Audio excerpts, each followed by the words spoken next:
देखिए, हृदय रोग ऐसे आप कहेंगे तो कोई भी बीमारी जो हार्ट को अफेक्ट करती है उसको हृदय रोग कहते हैं। इसमें दो किस्म की बीमारियां हो सकती हैं, एक कंजेनाइटल जो कि जन्मजात होती हैं और दूसरी एक्वायर्ड जो कि बाद में हमको पकड़ती हैं। एक्वायर्ड कंजेनाइटल हार्ट डिसीज़ ज़्यादातर जैसे कि हार्ट में होल है या हार्ट में कोई कनेक्शन उल्टा सीधा बन जाता है जिससे बच्चे पैदा होते हैं तो या तो वो ब्लू रहते हैं या सांस भरती है। और एक्वायर्ड हार्ट डिसीज़ जो कि ज़्यादा कॉमन है उसमें दो भागों में बांट सकते हैं। इन्फेक्टिव हार्ट डिसीज़ जैसे रूमेटिक हार्ट डिसीज़ेस होती हैं जिसकी वजह से वाल्व्स ख़राब होते हैं, और कोरोनरी आर्टीरियल डिसीज़ेस जो कि लाइफस्टाइल से संबंधित है, ज़्यादा एडिक्शन, खान पान की गड़बड़ी, टेंशन वाली लाइफस्टाइल जिसके वजह से हार्ट की जो ब्लड सप्लाई होती है उन नसों में ब्लॉकेजेस पैदा होते हैं और हार्ट अटैक और इस तरह से सामने आते हैं।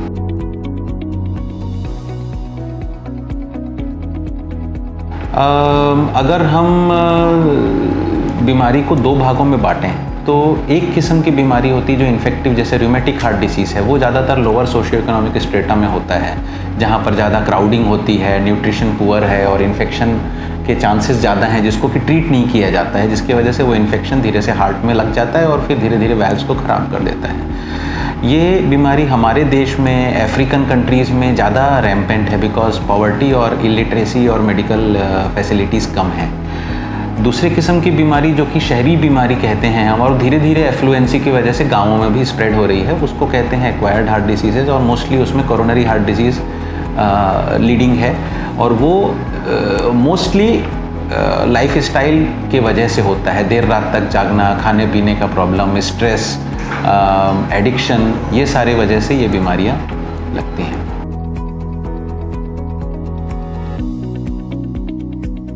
देखिए, हमारा प्रदेश उड़ीसा, हमारा प्रदेश और विदर्भ, ये area mostly poverty ridden area है और यहाँ पर हमको रूमेटिक हार्ट डिसीज़ेज, वॉल्वुलर हार्ट डिसीज़ ज़्यादा देखने मिलती है, नंबर एक। नंबर दो, कंजेनाइटल हार्ट डिसीज़ मतलब जो जन्मजात बच्चों की विकृतियाँ हैं वो भी ज़्यादा हैं बिकॉज प्रेग्नेंट लेडीज़ का टाइमली स्क्रीनिंग और उनका प्रॉपर काउंसलिंग, ये सारी चीज़ें नहीं होती हैं और इनवेरिएबली पोस्ट डिलीवरी हमको मालूम चलता है कि बच्चे में हार्ट की बीमारी है। जो एफ्लुएंसी रिलेटेड डिसीज़ेस हैं जैसे कोरोनरी आर्टरी डिसीज़ का, वो छोटे छोटे पॉकेट्स में ज़्यादा फोकस्ड हैं जहाँ पर लाइफ स्टाइल और इस तरह की चेंजेस आने शुरू हो गए हैं।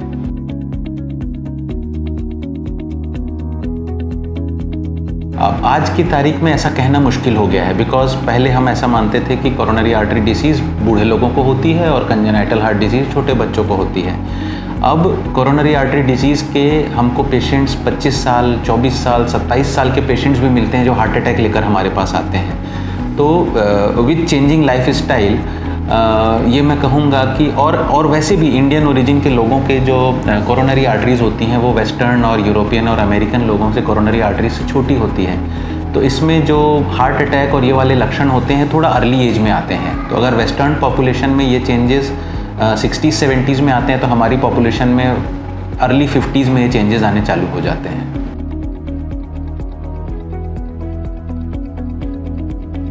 मोस्टली जो कोरोनरी आर्टरी डिसीज़ है वो यंग पेशेंट्स में, जैसा मैंने बताया, यंग पेशेंट्स में फ्रीक्वेंटली देखने मिलता है।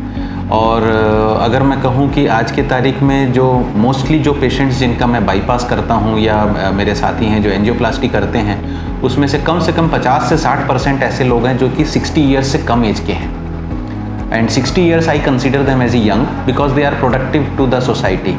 तो यंग एज में ये डिसीज़ेज अब ज़्यादा रैम्पेंट हो रही हैं बनिस्बत ओल्ड एज के।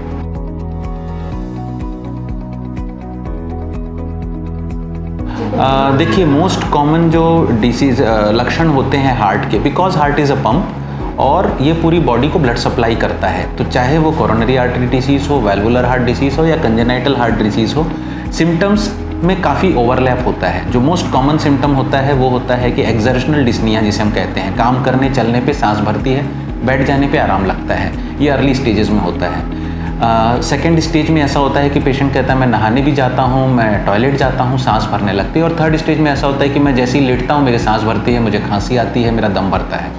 ये सारे सिम्टम्स हार्ट फेलियर के सिम्टम्स हैं। जैसे जैसे हार्ट फेल होता जाएगा, कमज़ोर होता जाएगा, उसके जो सांस भरने की जो एफिशिएंसी इंड्यूस्ड सांस भरने की जो थ्रेशोल्ड है वो कम होता जाएगा। पहले 4 किलोमीटर पे चलने पे सांस भरती थी, फिर 2 पे, फिर 1 किलोमीटर पे, और अब नहाने धोने पे भी। तो this is symptom of heart failure, जो कि कोरोनरी आर्टरी डिसीज़ में भी देखने मिलता है, कंजेनाइटल में भी और वैल्वुलर हार्ट डिसीज़ में भी। जो पिक्यूलियर सिम्टम्स होते हैं कोरोनरी आर्टरी डिसीज़ के, जिसकी वजह से हार्ट अटैक आता है, वो क्लासिकल प्रेजेंटेशन ये होता है कि जब भी मैं चलता हूँ या काम करता हूँ या मॉर्निंग वॉक पे जाता हूँ, मेरी छाती में बाएं तरफ दर्द होता है, जो कि फैल के या तो जबड़ों की तरफ जाता है या कंधे की तरफ जाता है या लेफ्ट हाथ में रेडिएट करता है। ये पिक्यूलियर सिम्टम है जो हमको बताता है कि पेशेंट की कोरोनरी आर्टरीज में ब्लॉकेज हैं और पेशेंट को हार्ट अटैक आने की संभावना है।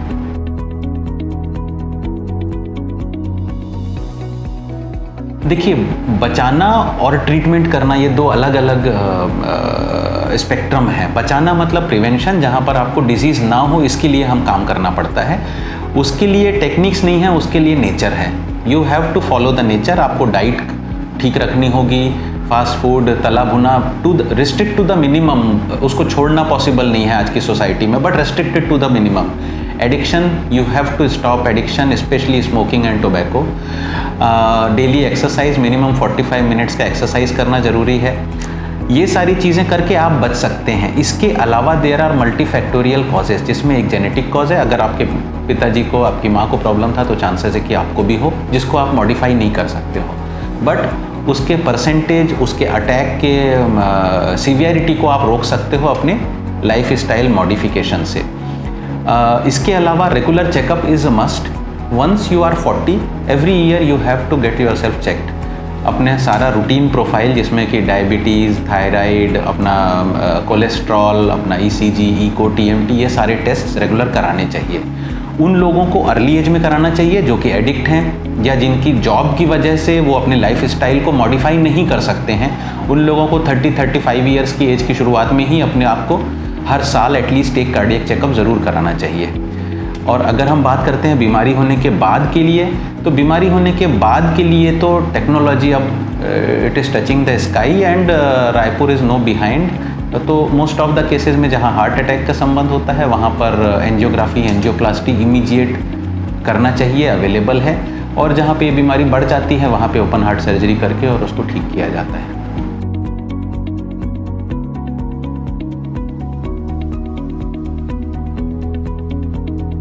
देखिए, ऐसा है कि आज की तारीख में अगर हम देखते हैं तो कार्डियक डिजीज़ की अवेयरनेस और उसके ट्रीटमेंट की फैसिलिटीज़ छत्तीसगढ़ में काफ़ी बेहतर हो गई है।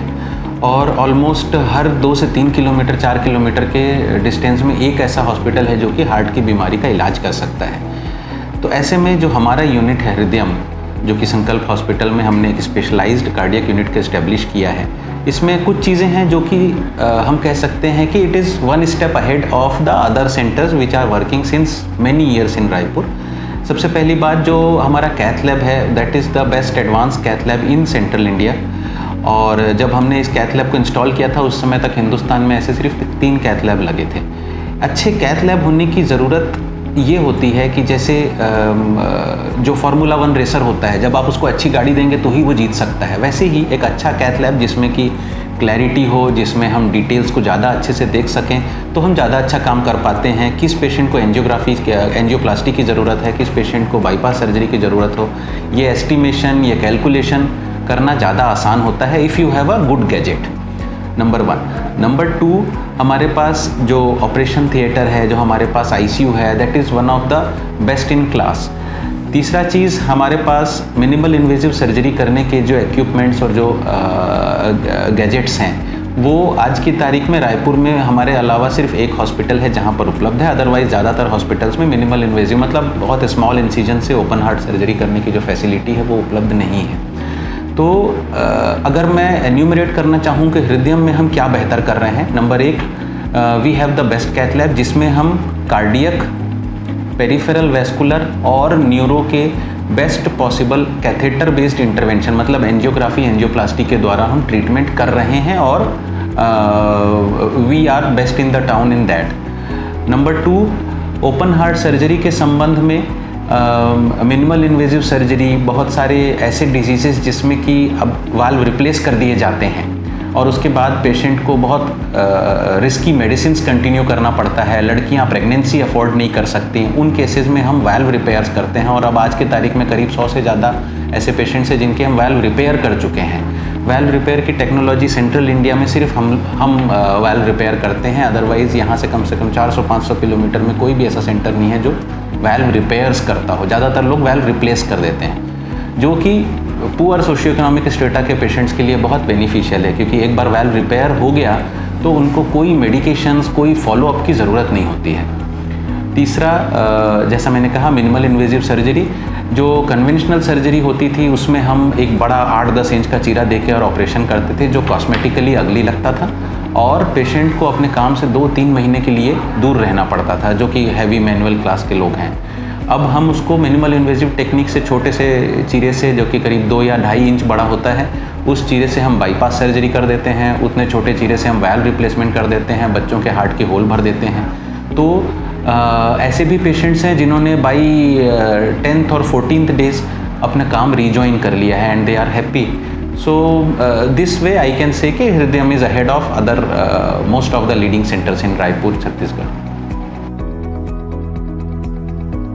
वर्ल्ड हार्ट डे पे मैं अपने पूरे छत्तीसगढ़ के समस्त निवासियों के लिए बस इतना कहना चाहूँगा कि ये बात ठीक है कि टेक्नोलॉजी एडवांस हो गई है और ख़राब से ख़राब बीमारियों का अच्छे से अच्छा इलाज उपलब्ध है, पर समझदार वो है जो बीमार ना पड़े और अपने आप को स्वस्थ रख सके। सो जैसा मैंने कहा, नंबर 1, हेल्दी लाइफस्टाइल अपनाइए और there is no solution to age once you are more than 40। हर साल अपना एक प्रॉपर चेकअप कराइए, जिससे कि अगर कोई बीमारी हो रही है, क्योंकि ढलते शरीर के साथ बीमारी होना ज़रूरी है, लाजिमी है, ये सभी को होती है, तो अगर बीमारी हो रही है तो अर्ली स्टेज में उसको पकड़ा जा सके, ताकि मिनिमम तकलीफ, मिनिमम रिस्क के साथ आपका इलाज हो सके।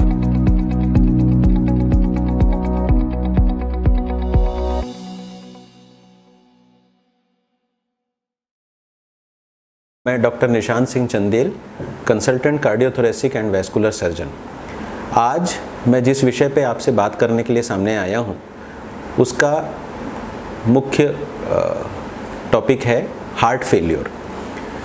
Being a cardiac surgeon, heart failure पे बात करने के लिए मैं बहुत ज़्यादा दवाइयों और इस तरह की मेडिसिन्स के बारे में आपसे चर्चा नहीं करूँगा। मैं आपसे चर्चा करूँगा वो कॉमन रीज़न्स जिसके वजह से हार्ट फेल्योर के पेशेंट्स मेरे पास हार्ट की सर्जरी रिलेटेड समाधान ढूंढने आते हैं। मोस्ट कॉमनली हम लोगों को क्लिनिकल प्रैक्टिस में जो हार्ट फेल्योर के पेशेंट्स देखने मिलते हैं वो 3 किस्म के होते हैं। पहला, वाल्वुलर हार्ट फेल्योर, मतलब हार्ट के वाल्व में खराबी की वजह से हार्ट फेल होना शुरू हो जाता है। दूसरा, इस्केमिक कार्डियोमायोपैथी, मतलब हार्ट अटैक आने के बाद हार्ट की मांसपेशियां कमज़ोर हो गई और धीरे धीरे हार्ट फेल्योर शुरू हो गया। और तीसरा, डायलेटेड कार्डियोमायोपैथी, जिसमें कि हार्ट की muscles for various reasons, thyroid की कमी, diabetes, alcohol consumption, genetic reason, इस वजह से धीरे धीरे मांसपेशियां वीक होने लग गई और हार्ट फेल्योर होने लग गया। जो ज़्यादा कॉमन लीजन्स या बीमारियां हम लोगों को क्लिनिकल प्रैक्टिस में देखने आती हैं वो हैं वाल्वुलर हार्ट फेल्योर और ischaemic cardiomyopathy. Valvular heart failure के बारे में आपको ये जानना आवश्यक है कि वाल्व की बीमारियां, चाहे वो स्टेनोटिक वाल्व मतलब वाल्व सिकुड़ने की वजह से हो या रिगर्जिटेंट वाल्व, लीक होने वाले वाल्व की वजह से हो, इसका असर ये होता है कि जब हार्ट में वाल्व सिकुड़ता है या वाल्व में लीकेज होता है तो हार्ट को अपनी एफिशिएंसी से ज़्यादा काम करना पड़ता है एक बराबर का आउटपुट मेंटेन करने के लिए। समझिए, हार्ट का वाल्व सिकुड़ गया तो उस सिकुड़े हुए वाल्व से ब्लड का फ्लो कम हो जाता है और ऐसे स्थिति में हार्ट बॉडी को मिलने वाले ब्लड की मात्रा कम हो जाती है, पर बॉडी की रिक्वायरमेंट तो उतनी ही है। तो ऐसे स्थिति में हार्ट को अपनी धड़कन की गति को बढ़ाकर अमाउंट को मेंटेन करना पड़ता है। तो जो काम नॉर्मल हार्ट एक धड़कन में करता है वही काम ये रिगर्जिटेंट या स्टेनोटिक वाल्व वाला हार्ट 2 धड़कन या 3 धड़कन में कर पाता है। और क्योंकि ये ओवरलोड चलता रहता है साल दर साल और महीनों दर महीनों, तो इसके वजह से धीरे धीरे हार्ट की मसल्स जो होती हैं वो फेल होने लगती हैं। शुरुआती दौर में जब पेशेंट्स को लक्षण नहीं होते हैं तो दवाइयों और इन माध्यमों से इनका इलाज किया जाता है। उसमें कई तरह की दवाइयाँ होती हैं, यूरिन ज़्यादा कराने की दवाइयाँ, हार्ट की धड़कन को नियंत्रित करने की दवाइयाँ, बीपी कंट्रोल करने की दवाइयाँ। पर एक स्टेज आती है जबकि ये दवाइयाँ फेल होने लगती हैं और हार्ट की मांसपेशियाँ थकने लगती हैं। उस स्थिति में पेशेंट को सिम्टम्स आने लगते हैं और फिर उनको हार्ट के ऑपरेशन की सलाह दी जाती है। ज़्यादातर क्लिनिकल प्रैक्टिस में मैं ये देखता हूँ कि ये वैल्वुलर हार्ट डिजीज़ के जो पेशेंट्स होते हैं वो बहुत लेट करके और ऑपरेशन के लिए पहुँचते हैं। आपको ये जानना ज़रूरी है कि अगर वाल्व की बीमारियाँ ज़्यादा हैं और उसके लिए आपको एक सीमा से ज़्यादा दवाइयाँ लग रही हैं, इसका मतलब आपका हार्ट फेल होने के रास्ते पे चल पड़ा है और इससे पहले कि वो एकदम कमज़ोर हो जाए और आपको जो दवाइयाँ हैं वो मैक्सिमम डोज पे डॉक्टर को लिखनी पड़ने लग जाए, उससे पहले आपको इसका इलाज कराना होगा। इसमें दो तरह के ऑपरेशन होते हैं, जो स्टेनोटिक वाल्व होते हैं, सिकुड़े हुए वाल्व होते हैं, उनके लिए ज़्यादातर हम लोगों को वाल्व रिप्लेसमेंट सर्जरी मतलब वाल्व प्रत्यारोपण करना पड़ता है। और जो लीकिंग वाल्व होते हैं उसमें ज़्यादातर केसेस में वाल्व का रिपेयरिंग करके उसी को प्रिजर्व करके और आगे काम किया जा सकता है। सेम प्रक्रिया होती है इस्कीमिक हार्ट फेल्योर, जिसमें कि हार्ट अटैक आया और हार्ट का कुछ हिस्सा हार्ट अटैक की वजह से डैमेज हो गया। बचे हुए हिस्से को ब्लड सप्लाई शुरू रखने के लिए बाईपास सर्जरी या एंजियोप्लास्टी करके उसको प्रिपेयर किया जाता है। इस्कीमिक हार्ट फेल्योर के जो पेशेंट्स होते हैं वो कई बार ऐसे स्टेज में हमारे पास आते हैं सर्जरी के लिए जबकि उनके हार्ट की पंपिंग 10%, 15%, 20% इतनी कम हो गई होती है। ऐसे स्थिति में जब हमको ऑपरेशन की सलाह दी जाती है तो कई पेशेंट्स इस उम्मीद में आते हैं कि अभी 20% हार्ट का पंपिंग बचा है, बाईपास सर्जरी होगी और सब कुछ ठीक हो जाएगा, जबकि ऐसा नहीं होता है। वास्तविकता यह होती है कि अगर हार्ट अटैक आया है और हार्ट की कुछ मांसपेशियां मर चुकी हैं तो उसको जीवित नहीं किया जा सकता। बाईपास सर्जरी के द्वारा जो वायबल मसल्स हैं, जो मसल्स जीवित हैं पर कम ब्लड सप्लाई की वजह से अच्छे से काम नहीं कर पा रही हैं, उसको वापस से रिवाइटलाइज मतलब पुनर्शक्ति प्रदान की जा सकती है। कई बार जब ऐसे पेशेंट्स आते हैं और हम उनको बताते हैं कि आपका हार्ट काफ़ी कमज़ोर हो गया है, फेल हो रहा है और इसमें ऑपरेशन की सुविधा नहीं है, तो वो निराश हो जाते हैं कि एक बार कोशिश कर लीजिए, शायद ठीक हो जाए। ऐसे स्थिति में आपको ये जानना होगा कि अगर हार्ट की मांसपेशियां ज़रूरत से ज़्यादा वीक हैं तो बाईपास सर्जरी करने का रिस्क बाईपास सर्जरी ना करने के रिस्क से ज़्यादा होता है।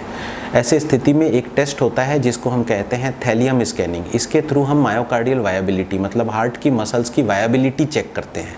एक दवाई दी जाती है और वो ऐसी दवाई है जो हार्ट की मांसपेशियां एब्जॉर्ब कर लेती हैं और जैसे ही एब्जॉर्ब करती हैं हम एक मशीन के द्वारा देखते हैं कि हार्ट की कितनी मांसपेशियों ने इस दवाई को एब्जॉर्ब किया। ये टेक्निक एग्जैक्टली सेम है जो कि कैंसर डिटेक्शन में यूज़ की जाती है कि कैंसर की सेकेंडरीज कहाँ कहाँ फैल गई हैं। तो उसी टेक्निक को यूज़ करके और हम लोग हार्ट की वायबल मसल्स का क्वांटिटी असेस करते हैं। अगर हार्ट की वायबल मसल्स की क्वांटिटी सफिशिएंट है तो ऐसे पेशेंट को बाईपास सर्जरी करने से फ़ायदा होता है। अगर वायबल मसल्स की क्वांटिटी सफिशिएंट नहीं है तो फिर उनको बाईपास सर्जरी करने से फ़ायदा नहीं होगा और फिर उनको हार्ट ट्रांसप्लांट या दूसरे मेथड्स के लिए एडवाइस किया जाता है। तो आपको आज जो मैंने बातें की उसका अगर मैं समराइज़ करूं तो मैं सिर्फ ये कहना चाहूँगा कि heart failure, secondary heart failure, heart attack की वजह से या वाल्व के प्रॉब्लम के वजह से एक डिलेड कॉम्प्लिकेशन है इन बीमारियों का।